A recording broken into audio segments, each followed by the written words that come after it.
He walked into that hospital, thinking his money could buy anything, even my dignity. I was just a nurse he wanted to humiliate. But what he didn't know, I held the one thing his empire couldn't touch. By the time he realized his mistake, it was too late. This is how I brought a billionaire to his knees. Before we dive into this unbelievable story, hit that like button if you love watching entitled People Get What They Deserve. And subscribe, because trust me, you won't want to miss how this ends. My name is Davina, and 3 years ago, I was working as an ICU nurse at Memorial Grace Hospital. I was 28 years old, exhausted most days, and living paycheck to paycheck. But I was proud of what I did. Every double shift, every missed holiday, every moment of bone-deep tiredness, it all meant something. I was putting my younger brother through medical school, and I was saving lives. That was enough for me. I didn't need much, just respect for my work and the ability to do my job without interference. That's all any of us really want, isn't it? Then Lionel Crane walked into my life, and everything changed. If you've never heard of Lionel Crane, consider yourself lucky. He's a pharmaceutical billionaire, 52 years old, silver-haired, always wearing suits that cost more than my annual salary. His company, Crane Pharmaceuticals, manufactured about 60% of the medications we used at Memorial Grace. That kind of influence meant everyone from the janitors to the hospital director walked on eggshells around him. He could pull funding, raise prices, make life difficult. So people bowed, people smiled, people said yes to whatever he wanted. I never thought I'd have to deal with him directly. He was a boardroom guy, a photo op guy. He didn't walk hospital floors. But then his mother, Catherine Crane, was admitted to my ICU ward with severe pneumonia. She was 76, frail, and one of the sweetest patients I'd ever cared for. Nothing like her son. She'd hold my hand when I checked her vitals and thank me every single time I adjusted her pillow. She treated me like a human being, not hospital furniture. It was about 11 o'clock on a Thursday night when Lionel came storming into the ICU. I was checking Catherine's breathing. She'd finally fallen into a deep sleep after struggling all day. Her oxygen levels had stabilized, and I was relieved. Sleep was exactly what she needed. Then I heard his voice in the hallway, loud and sharp, demanding to know where his mother's room was. The charge nurse pointed him to me, and he came through those doors like he owned the place. I guess in his mind, he did. He walked straight up to me and said, "Wake her up. I need her to take a phone call."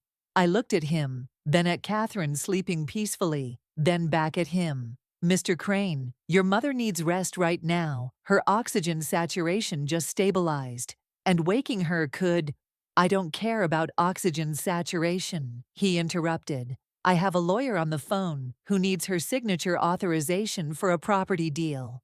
Wake her up now." I felt my stomach tighten. I'd dealt with demanding family members before, but this was different. This wasn't concern. This was convenience. He wanted to wake a sick, elderly woman so he could close a business deal. I took a breath and kept my voice calm. "I understand this is important to you, sir, but I can't wake your mother. Doctor's orders. She needs uninterrupted rest to recover." His face changed. It went from annoyed to something darker. He stepped closer, and I could smell his expensive cologne. "Do you know who I am?" he asked, his voice low and dangerous. "Yes, sir, I do." "Then you know I could have you scrubbing toilets by morning. I could have you fired before your shift ends. Do you understand that?" My heart was pounding, but I didn't move. "Mr. Crane, I'm not trying to disrespect you. I'm trying to care for your mother. That's my job." He laughed, not a real laugh, but something cruel. "Your job is to do what I tell you to do. You're insignificant. You're nobody. And if you think your little nursing diploma gives you authority over me, you're about to learn a very painful lesson."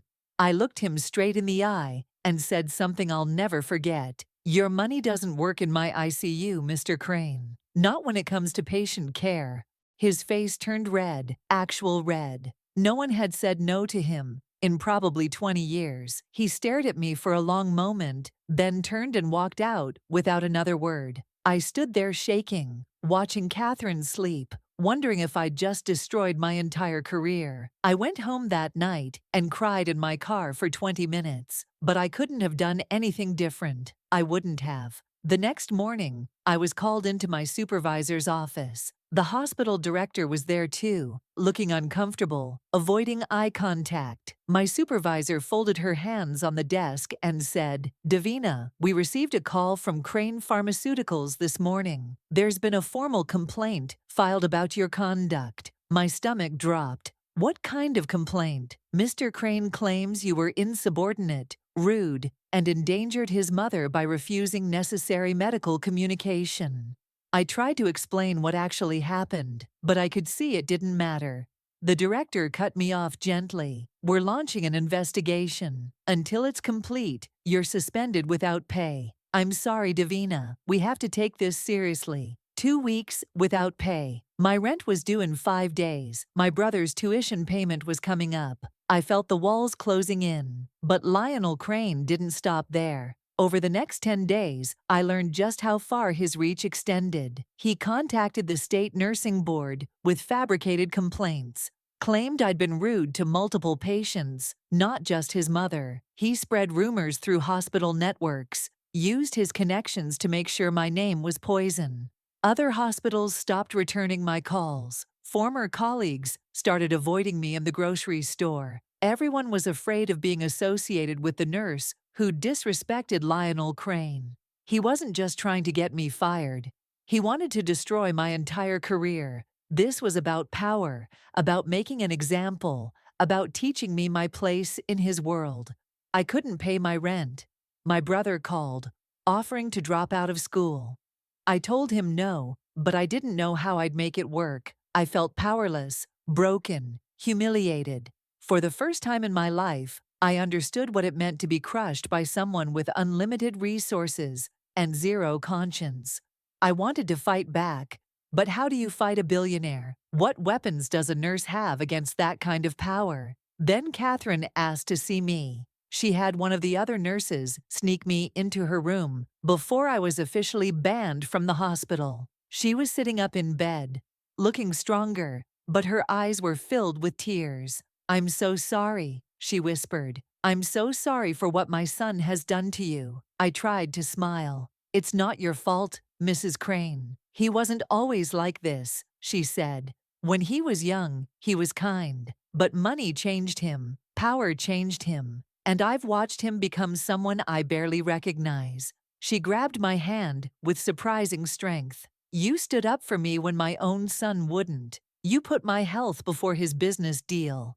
Do you know how rare that is?" I didn't know what to say. She squeezed my hand tighter and leaned forward. "My husband's will—" "Lionel doesn't know about the clause." That's when everything changed. Catherine explained that her late husband, Lionel's father, had built Crane Pharmaceuticals from nothing. He'd been a good man, a moral man, who believed medicine should help people, not exploit them. But he'd also been smart enough to know that power corrupts. So when he died 15 years ago, he created a secret trust. That trust held 45% of the company's shares, currently in Catherine's name. And buried in the will was a clause.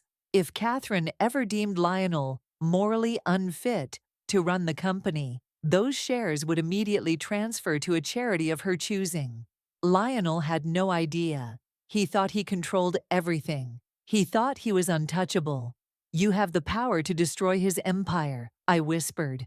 Catherine nodded. "And he needs to learn that money isn't power. Character is. Integrity is.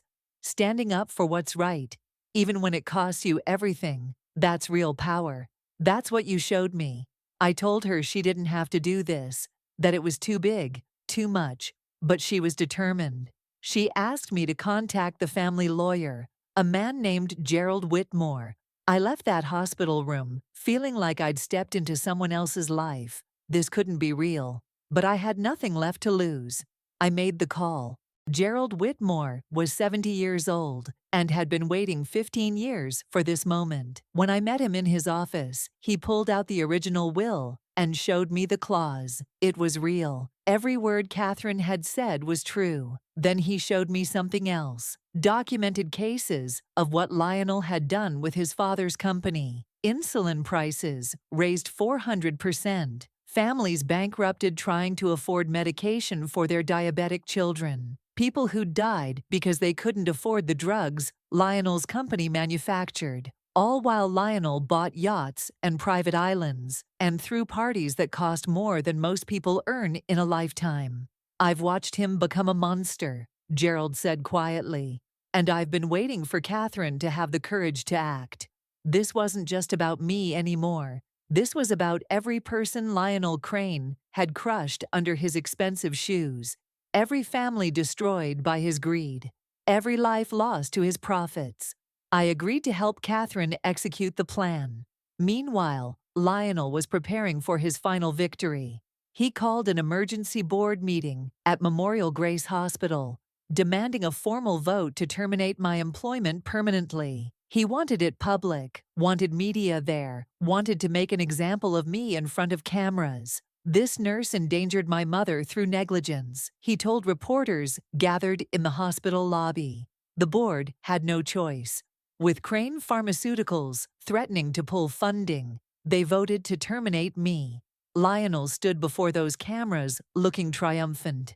This institution understands the importance of accountability, he said, smiling. No one is above standards, not even hospital staff.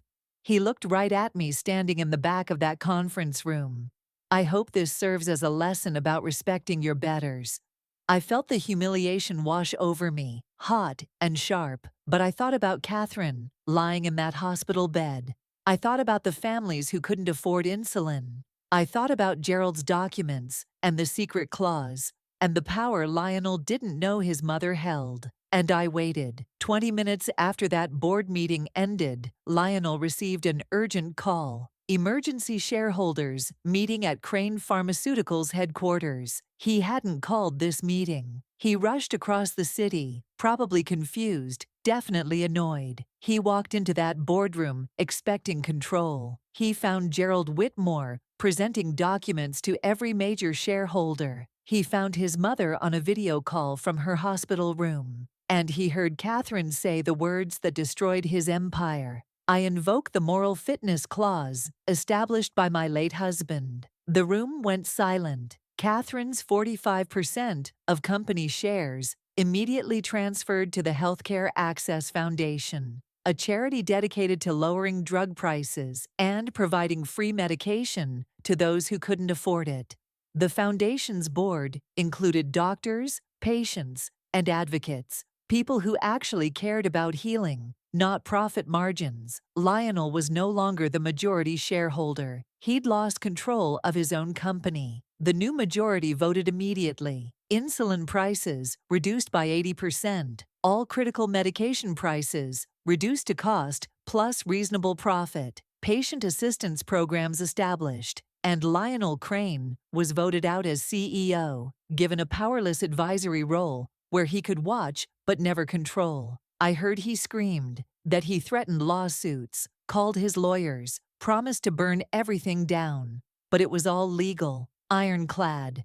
His father had built the perfect trap for a son who'd lost his way, and Catherine had finally sprung it. Then came the final twist. The Healthcare Access Foundation's first official act was donating $2 million to Memorial Grace Hospital. The stipulation: reinstate Davina with full back pay, a public apology, and create a nursing excellence scholarship in her name. The hospital couldn't refuse. Not with that kind of money and that kind of publicity. They held another press conference. The same hospital director who'd suspended me publicly apologized and reinstated me. Lionel was forced to attend and say nothing. The same media he'd invited to witness my humiliation captured his instead. I watched him stand there, powerless for the first time in his adult life, and I felt something I didn't expect. Not triumph, not revenge.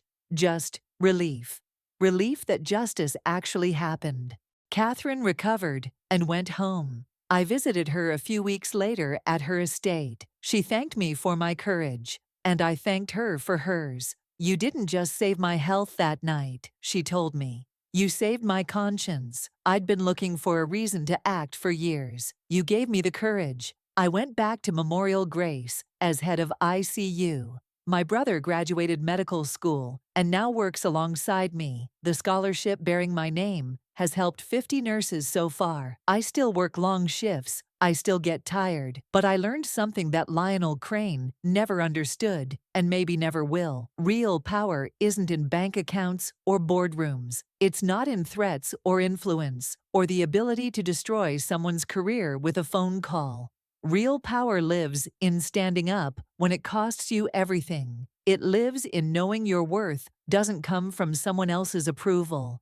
It lives in doing what's right, even when you're shaking with fear. Lionel Crane wanted to teach me a lesson about my place in his world. Instead, I taught him that true power comes from integrity, from courage, from being willing to say no when everyone else is saying yes. He tried to break me for refusing to wake his mother. But that refusal was the most powerful thing I ever did. It set everything in motion. Money can buy a lot of things: mansions, yachts, influence, fear. But it can't buy character. It can't buy dignity. And it can't buy the kind of power that comes from knowing you did the right thing, no matter the cost. Lionel learned that the hard way. And I learned that sometimes the smallest person in the room, the tired nurse in scrubs, who just wants to do her job, holds all the cards. You just have to be brave enough to play them. If this story reminded you that standing up for what's right always matters, even when it's terrifying, smash that like button. Share this video with someone who needs to hear that money doesn't equal power.